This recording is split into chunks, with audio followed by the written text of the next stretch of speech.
Hello दोस्तों, मेरे channel में आप सभी का फिर से स्वागत है। 80 के दशक में हिंदी सिनेमा में एक से बढ़कर एक महान चरित्र अभिनेता हुए, मगर एक एक्टर सबसे अलग हुआ करता था, वो रवि वासवानी थे। ऐसे बेमिसाल अभिनेता जो फिल्म के पर्दे पर रोते तब भी लोगों की हंसी छूट जाया करती।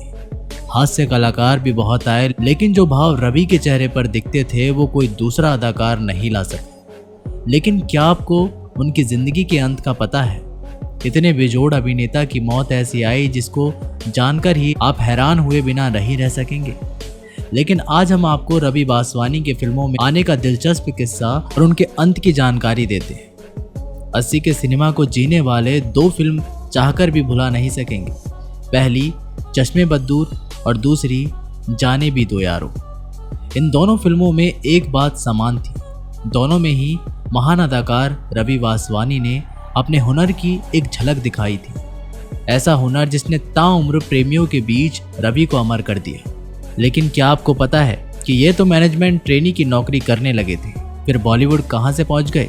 चलिए ये दिलचस्प वाकया हम आपको सुनाते हैं। रवि दिल्ली वाले थे, थोड़े नहीं पूरे दिल्ली वाले। इसी शहर में पैदा हुए 19 सितंबर 1986 के दिन। जाट परिवार में जन्मे, दूर दूर तक किसी का फिल्मों से कोई नाता नहीं, ना ही किसी ने सपने में सोचा था कि रवि एक्टर बन जाएंगे।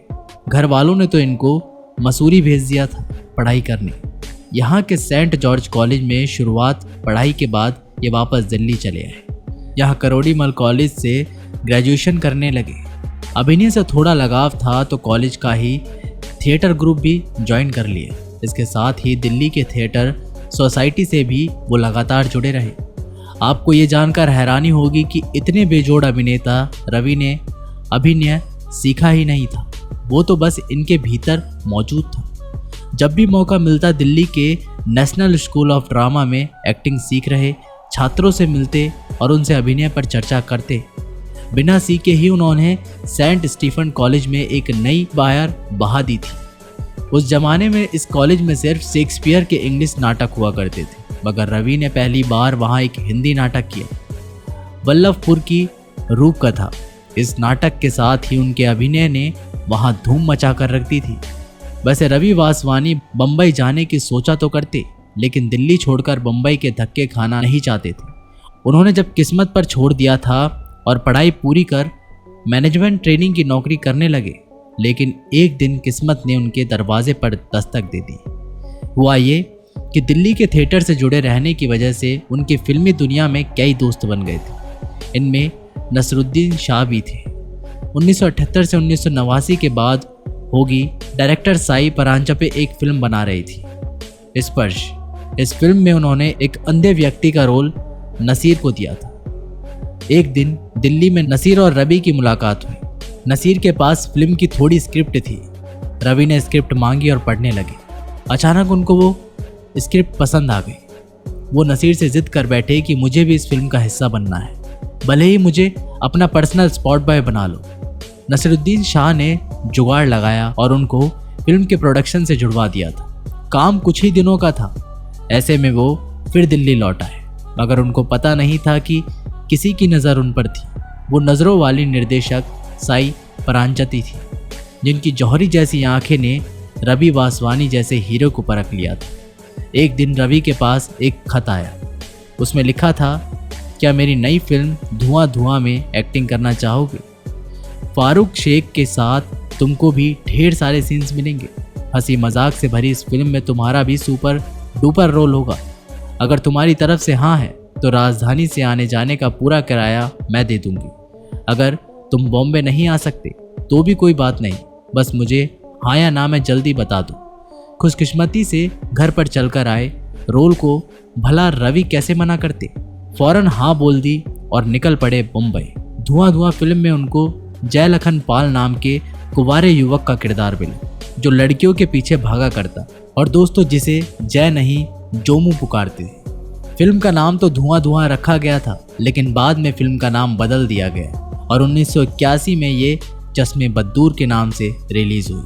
सिनेमा घरों में आते ही फिल्म ने युवकों पर जादू कर दिया। चश्मे बद्दूर ने बॉक्स ऑफिस पर धूम मचा दी और उस साल की सबसे बड़ी हिट फिल्मों की लिस्ट में शामिल हो गई। इस फिल्म में फारूक शेख के बाद अगर किसी का सबसे बड़ा फायदा हुआ तो वो रवि वासवानी थे। जोमू के किरदार ने उनको लोगों के बीच मशहूर कर दिया। इसी किरदार ने उनको वो फिल्म भी दिलवा दी जो उनके करियर की दूसरी सबसे यादगार फिल्म बन गई। उस जमाने के मशहूर डायरेक्टर कुंदन शाह हैदराबाद में रहने वाले अपने दो फोटोग्राफर दोस्त के जीवन पर एक फिल्म बनाने जा रहे थे। एक फोटोग्राफर तो नसरुद्दीन शाह मिल गए थे, दूसरे की तलाश जारी थी कि एक दिन उनकी नज़र चश्मे बद्दूर पर जोमू बने रवि पर पड़ी। उन्होंने फौरन ही फिल्म के असिस्टेंट डायरेक्टर सुधीर मिश्रा को बुलाया और रवि को लाने को कहा। सुधीर अपनी लैब्रेटा पर सवार होकर गए और रवि को पीछे बैठाकर कुंदन शाह के पास ले आए। नसीर को 15 तो रवि को 10,000 फीस में रख लिया गया। सबसे खास बात यह थी कि फिल्म की लिखी गई स्क्रिप्ट नहीं थी, मगर रंगमंच के मजे कलाकार रवि ने ऐसा सुंदर दिखाया कि दूसरे कलाकार जैसे नसरुद्दीन शाह, पंकज कपूर, ओम पुरी, सतीश कौशिक और सतीश शाह के बीच अपनी अलग पहचान बना ली। कम बजट की इस फिल्म के बार बार रिटेक की वजह से बजट गड़बड़ा जाता, मगर अकेले रवि वासवानी ही थे जो बिना स्क्रिप्ट के भी एक ही बार में शॉट ओके करवा देते। 1983 में आई ये फिल्म थी जाने भी दो यारो। दो फोटोग्राफर नासिर और रवि गलती से मर्डर की फ़ोटो खींच लेते हैं और कॉमेडी लिए कहानी घूमती है। फिल्मों में लाजवाब कॉमेडी की वजह से उनको 1984 में बेस्ट कॉमेडियन का पुरस्कार भी दिया गया था। इसके बाद इस बेमिसाल अदाकार ने कभी पीछे मुड़कर नहीं देखा। रवि का नाम इतना हो गया कि उनको दूरदर्शन से भी बुलावा आ गया। 1985 में उनको एक शो मिल गया, इधर उधर। सीरियल में पाठक बहनों के पीछे पड़े युवक के किरदार में इन्होंने खूब हंसाया और छोटे पर्दों के जरिए घर घर में पहुंच गए। 1986 में एक फिल्म आई घर संसार। इसमें बनवारी के किरदार में रवि ने भरपूर मनोरंजन किया। रवि एक से बढ़कर एक कैरेक्टर करते आगे बढ़ते गए, जैसे लव 86 का हवलदार पांडु, मैं बलवान का ठिल्लो, पीछा करो का हरिहरा, लाडला का रवि, जब प्यार किसी से होता है का अनाथालय का मैनेजर, छोटा चेतन का राजा, चल मेरे भाई का वेटर, प्यार तूने क्या किया का विस्पी, बंटी और बबली का बिजनेसमैन से लेकर के लक्की जैसी फिल्में। मगर दोस्तों, ऐसे महान कलाकार का ऐसा अंत हो जाएगा ये आपको पता ही नहीं होगा। रवि वासवानी ने एक सपना देखा था, वो ख्वाब था उनके दिल के सबसे करीब, उस फिल्म का शिक्कल बनना। इस बार डायरेक्टर बनकर वो फिल्म थी जाने भी दो यारो, जिसका वो शिक्कल बनना चाहते थे। वो 60 साल के ही पूरे हुए थे, एकदम फिट, कोई बीमारी नहीं। अब दूसरी पारी शुरू करने जा रहे थे। डायरेक्टर बनकर साल 2010 की बात है तो कुंदन शाह से मिलने आए और बोले कि जाने भी दो यारों का शिक्कल बनना चाहते हैं। कुंदन ने कहा आइडिया सही है, शूट कहाँ करोगे?